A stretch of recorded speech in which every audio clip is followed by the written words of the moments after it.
saying that I think Elon Musk believes he's president. Wait a second, like, come on, man, this is too. Breaking news, Elon Musk files an $80 million lawsuit against Whoopi Goldberg. In one of the most shocking moves of the year, Musk has slapped The View and Whoopi Goldberg with an $88 million lawsuit. The reason? Comments he claims were defamatory and intentionally misleading. But if you think this is just another lawsuit, think again. Musk's bold move has already sent shockwaves across the media landscape, sparking debates about free speech, media accountability, and whether The View has finally gone too far. Buckle up, because this isn't just a lawsuit.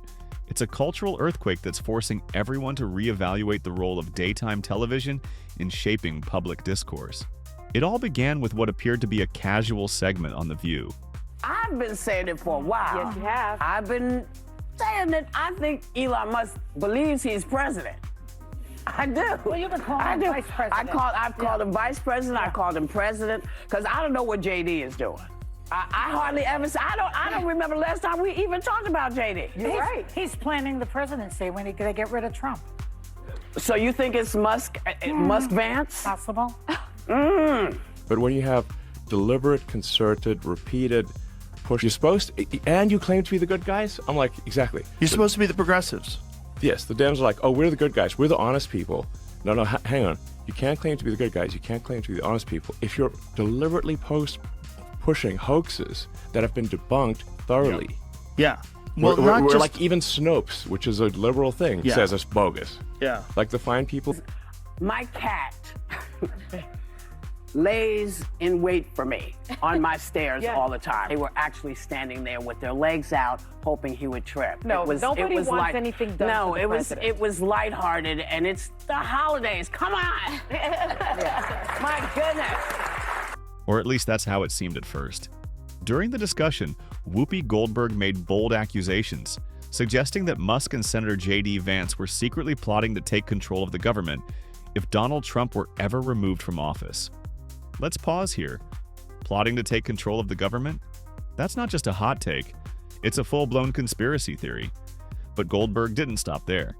She went on to claim that Musk acts like he's the president, questioning his intentions, and painting a picture of a man with unchecked power. The other hosts chimed in, amplifying the narrative. But Musk? He wasn't about to let it slide. In a move that's classic Elon, the Tesla and SpaceX CEO responded. Not with a tweet, but with an $88 million lawsuit. According to his legal team, the comments made by Goldberg and her co-host weren't just false. They were harmful to his reputation and business interests. Musk argues that their statements weren't merely reckless. They were designed to mislead the audience and create unnecessary fear and hostility. In his words, it's time for media outlets to be held accountable for the narratives they push, especially when those narratives have zero factual basis. It's a kleptocracy. It's not socialism. But here's the question is, they voted for socialism. They voted for, let me finish. Damn lie. And I've got a bunch.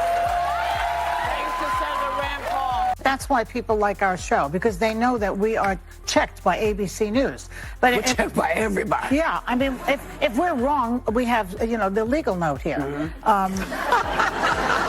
Human legal. But we went from Walter Cronkite, basically, to this guy Joe Real. I did, and he also thinks that dragons, like dinosaur type of animals, roamed the earth when people did. Hold up, Miss Coulter. Please stop. Please stop.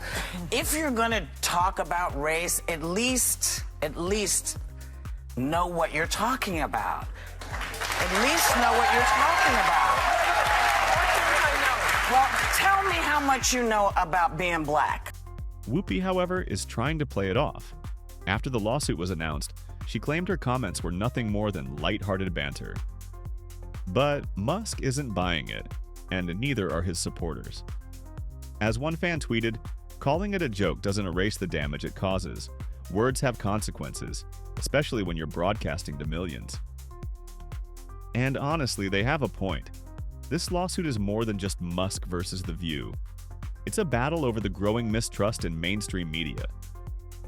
Critics of The View argue that the show has long prioritized sensationalism over facts, often targeting high-profile figures to boost ratings. Think about it. How many times have we seen these heated discussions spiral into baseless accusations?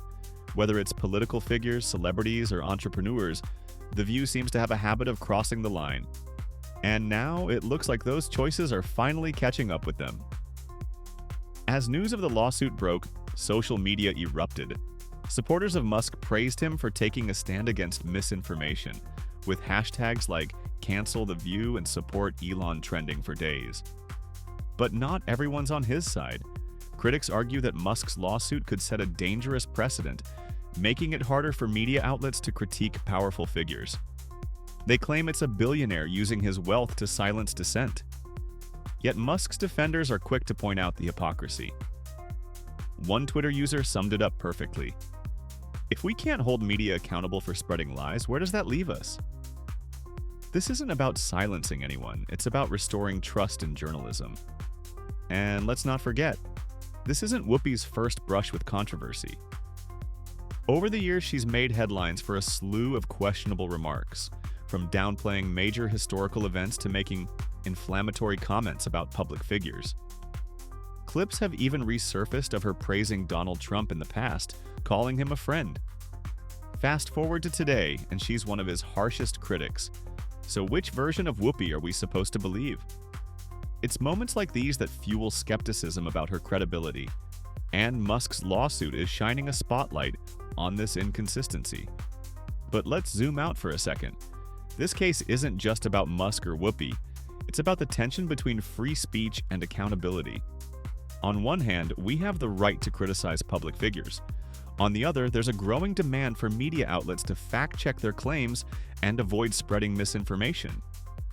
Musk's lawsuit is forcing us to confront these issues head-on. Should shows like The View be allowed to make bold accusations without evidence? Or should they be held to the same standards of accountability as traditional journalism? As the lawsuit unfolds, all eyes are on The View. Will they issue a public apology? Will Goldberg double down? Or could this be the beginning of the end for one of daytime TV's most controversial shows? One thing's for sure. This isn't just another legal battle. It's a turning point that could redefine the relationship between media. I've been saying it for a while. Yes, you have. I've been saying that I think Elon Musk believes he's president. I do. Well, you can call him vice president. I've called him vice president. I called him president because I don't know what JD is doing.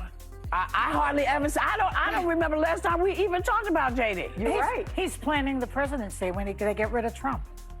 So you think it's Musk Vance? Possible. But when you have deliberate, concerted, repeated push, you're supposed to, and you claim to be the good guys? I'm like, exactly. You're supposed to be the progressives. Yes, the Dems are like, oh, we're the good guys. We're the honest people. No, hang on. You can't claim to be the good guys. You can't claim to be the honest people. If you're deliberately pushing hoaxes that have been debunked thoroughly. Yeah. Well, we're like even Snopes, which is a liberal thing, says it's bogus. Yeah. Like the fine people. My cat lays in wait for me on my stairs all the time. They were actually standing there with their legs out, hoping he would trip. No, nobody wants anything done No, to the president. it was lighthearted, and it's the holidays. Come on. My goodness.